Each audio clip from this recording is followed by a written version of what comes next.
这一集我们来学习抑郁和抑郁症的自救，在日常生活中运用正念，让自己更轻松愉悦。大家好，我是你好阿涵，只跟您说不忽悠，可实践的正念冥想，可以解忧，我有阿涵。目前杂阿涵已经讲解了9卷，必须要承认，在这个时代，绝大多数人并不在乎什么出国、2国、阿罗汉国，可能拿到一部最新的 iPhone 会更开心一些。但是人们真正想解决的却是时时出现的焦虑和抑郁。抛开古印度那些专有的名词，世尊所讲的内容正是解决包括抑郁和焦虑这些烦恼的良药，只是现在需要把这些良药和当下时代的特点进行结合。之后我会继续讲解如何面对抑郁症和焦虑症，这些将只作为会员的保留项目，阿含经的内容将继续保持开放。抑郁症的自救之前已经讲解过3集，先回顾一下之前的内容。第1集说明了抑郁症自查表，做了感谢冥想的引导。根据抑郁症自查表的结果显示，有将近一半的人想过或者时不时想结束生命。这里收集的数据量太小，有偏差，不能说明全体，但也足以说明当前问题很严峻。不能把问题都推到我们所处的社会。从全球调查数据来看，美国患抑郁症人数占比为 5.9%， 欧洲发达国家在 5.5% 左右。发达国家的抑郁症比例比较高，跟他们的健康意识和诊断率也有关系。很多国家根本就不关心抑郁症这事儿，你死不死关我什么事儿。中国目前显示的数据是 4.2%， 处于中部，实际的数据会更高一些。也就是说，如果您目前处于抑郁症的状态，并不孤单，全球有很多人都是同样的状态。抑郁症自查表可以经常使用，每个月检查一下自己的状态，检验自己是不是有进步，也可以做适当的调整。没有抑郁，吃饭都香了。在第2集中，我们讲解了自我攻击，我真没用，我真是废物。当抑郁袭来时，会觉得自己一切的努力都是徒劳的，怎么办呢？观察引发情绪的观念，最好用文字记录下来，因为有些观念是下意识的。情绪转变是如此之快，快到你看不清楚。第1步，先看到自己的情绪；第2步，看到引发的事件，这些都要如实描述；第3步，看到引发情绪的观念，比如心情低落、沉闷，为什么呢？这个月 KPI 没完成，点赞转发关注的数据不够。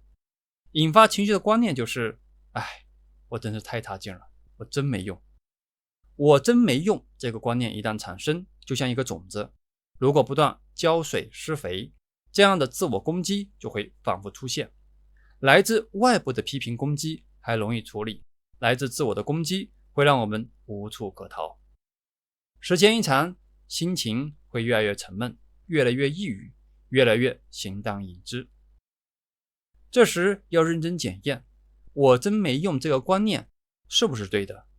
这个观念就是私心所，就是大家常说的业力所在。我真没用吗？有时我也会产生这样的念头，尤其是遇到反复的挫折和瓶颈的时候。现在检验这个观念是不是真的？我已经做了140多期视频，总时长近40小时，一路上酸甜苦辣，不少人也因此得到了帮助，我也得到不少铁粉的支持，才能走到今天。这件事情很少人愿意干，或者没人力干，或者无法坚持，半途而废，但我做到了。如果能看到自己在其中的价值，就知道自己不仅有用，而且是大大的有用。想想自己已经走过的路，自己已经取得了成果，一路上带来了互动和彼此支持，心情就会舒畅多了。所以一旦脑海里再冒出来我真没用这个念头，马上有力反驳，我有用的呢，大大的有用。自我攻击有很多种，第1种，我真没用；第2种，这样做是没用的，一切都是命，一切都是命中注定的，再怎么努力都是没用的。关于命运这个问题，之前有专门的讲解，去他妈的命运，以及真实的了凡四训，讲解了原了凡的错误观念。第三种，我搞不定，我没这个能力，我就是这么懒呀。这是给自己打标签，给自己做了定性。神经是可塑的，人也是可以塑造的。你可以把自己塑造成没有能力，塑造成很懒，也可以刻意练习相应的能力，把自己塑造的更积极乐观一些。关键在于你怎么塑造。第四种，轻视取得了成绩，即使做了又如何呢？地脏了不想打扫，打扫了又如何呢？水又不会扫个地呢？碗没洗不想洗，即使洗了又如何呢？洗了之后又有一堆碗，反正过2天也会脏。工作不想干，即使干了又如何呢？又没什么意义，没有前途。还似懂非懂加上无常忌，崇高必自堕落，积聚必有消散，缘会终须别离，有命先归于死。无常忌不是这样用的，药不能乱吃，乱吃药会让你更抑郁，会破坏做事的成就感。我们每天都会饿，每天都要吃饭，每天都会困，困了就要睡觉。谁有人否认每天吃饭、每天睡觉的必要性和价值吗？第五种，但是我很想去跑步，但是我好累，但是我真的好懒，但是我现在没心情，但是医生说了，跑步会伤膝盖哟。我很想打坐，但是好无聊哦，但是听说打坐对腿不好，但是我没办法入定哦，但是听说打坐会遇到妖怪。这些但是有些需要你弄清楚事实真相，去查阅相应的资料，有些众说纷纭，需要你亲自尝试。第六种，立下太高的目标，追求完美。取法其上，得乎其中；取法其中，得乎其下。这并没有错，就怕用错了地方。如果说打篮球，我必须要超过乔丹和科比，否则我就不练了。投资，我必须超越巴菲特，否则我就不学了。这样的结果通常只有一个，什么事情都不想做。要知道，乔丹、科比、巴菲特也是从菜鸟开始学起来的。第七种，害怕失败，害怕别人的反对和批评。如果有人批评，自己就不想动了，那就什么事情都别做了。也有不少人批评我，一般这个时候我都装看不见听不着。第八种，一直在那里懊恼悔恨，我也不该呀。如果当初我不说那些话，我们就不会分手了。如果当初我不买那些股票，不买房子，我现在就不会这么困难了。这些观念都是私心所，这样的观念会让你觉得疲惫无聊，提不起精神，绝望无助，认为自己一无是处，还会让你卧床不起，不想见人，逃避工作，逃避所有会让你快乐的活动。结果是自证预言，对自己的无能深信不疑，慢慢进入毫无生机的瘫痪状态。这2天被川普遇袭霸屏了，虽然这么多年来很多人嘲笑他是小丑、流氓、满嘴跑火车，但他的确有值得大家学习的地方。他很清楚地知道自己想要什么，勇往直前，可劲地拍自己的彩虹屁。这就是他一次次被击倒，能再一次次站起来的内在动力。挥舞了拳头 ，fight fight fight。他根本就不在乎别人的批评，甚至不在乎自己的批评。你们爱怎么骂怎么骂，老子走自己的路，看自己就这么美。虽然他明显已经过度了。有时候我们要把自己看得很卑微，去除傲慢。有时候特别是处于情绪低落的时候，要多多看到自己的进步，拍拍自己的彩虹屁。师尊也常说，我法如蜜，初上、中上、后上。我是值得人天供养的人，你看这不也在拍吗？所以该拍的时候别犹豫，如实拍就好。另外要消除自我批评，加强内心的欢喜，日常中可以多练习起心定、感谢冥想。这是第2集所讲的消除自我攻击，调整内心扭曲的观念。第3集讲了拖延症，做什么事情都无精打采，没有动力。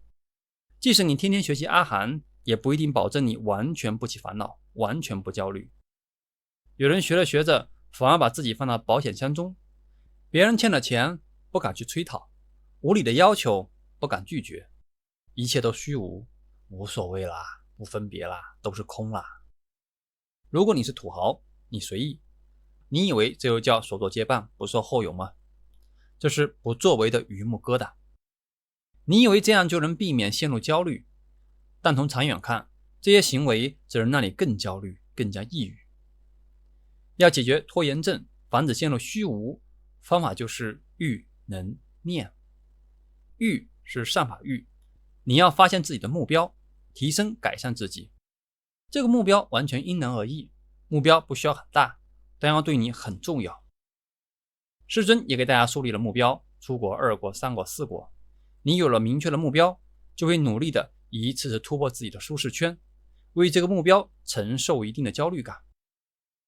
如果你对这几个果不感兴趣，那要找到你认为真正有意义的事情，不管是健身、投资还是学习，都可以。健身，你不一定要成为世界健美先生、健美小姐，可能只要每天能慢跑1公里、5公里，对于你来说就很棒了。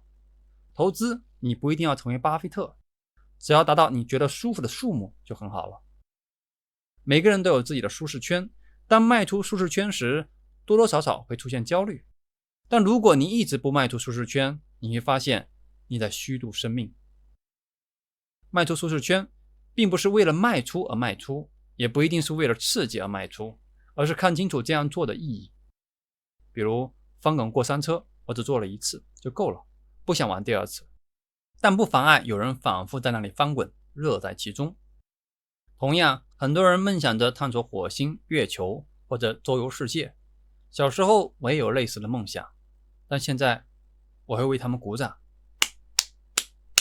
加油吧，这么珍贵的机会我让给你们。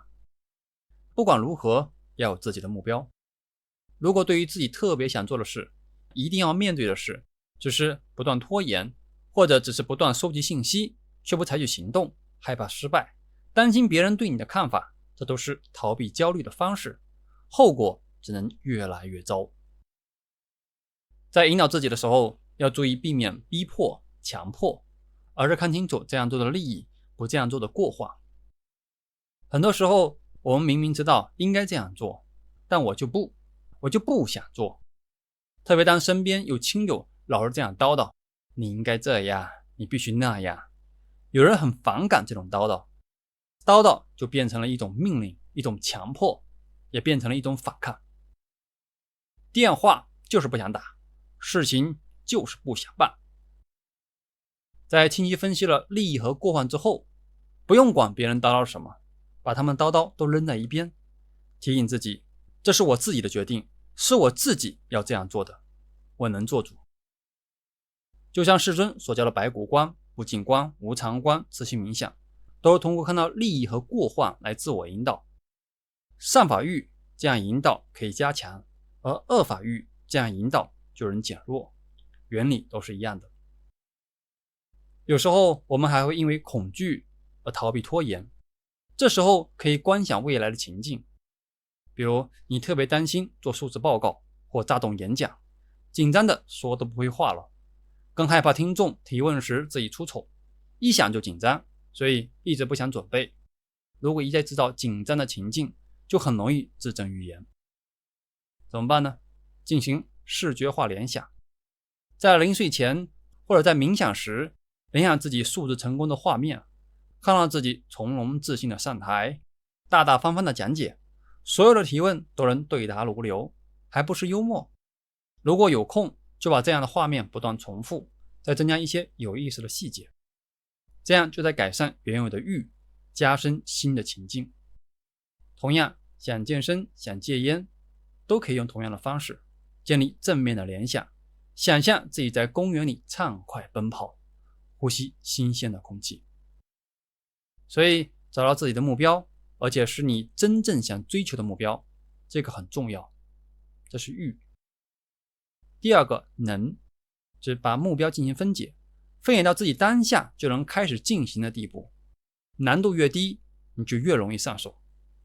你想想看，如果让你吃掉23吨食物，这些食物能装满12个大号标准集装箱，叠起来有10层楼高，像小山一样，你觉得可能吗？但一个人一辈子平均就要吃到这么多食物，如果把这些食物都堆放在眼前，每个人都会觉得不可能。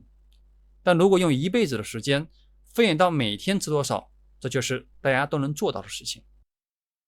绕地球一圈是4万公里，老远了，相当于从北京到海口往返8个来回。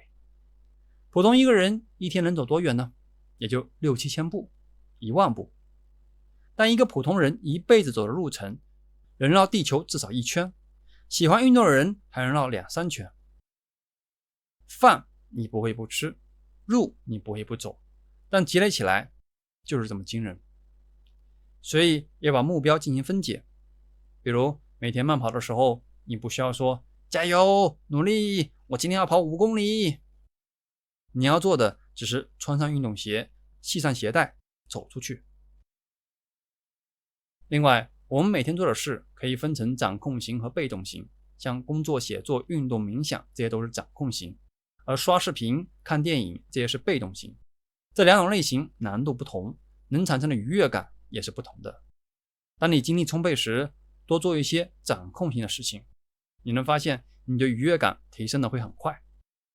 疲劳的时候可以冥想，也可以听音乐、刷视频，可以做你觉得能放松的事情。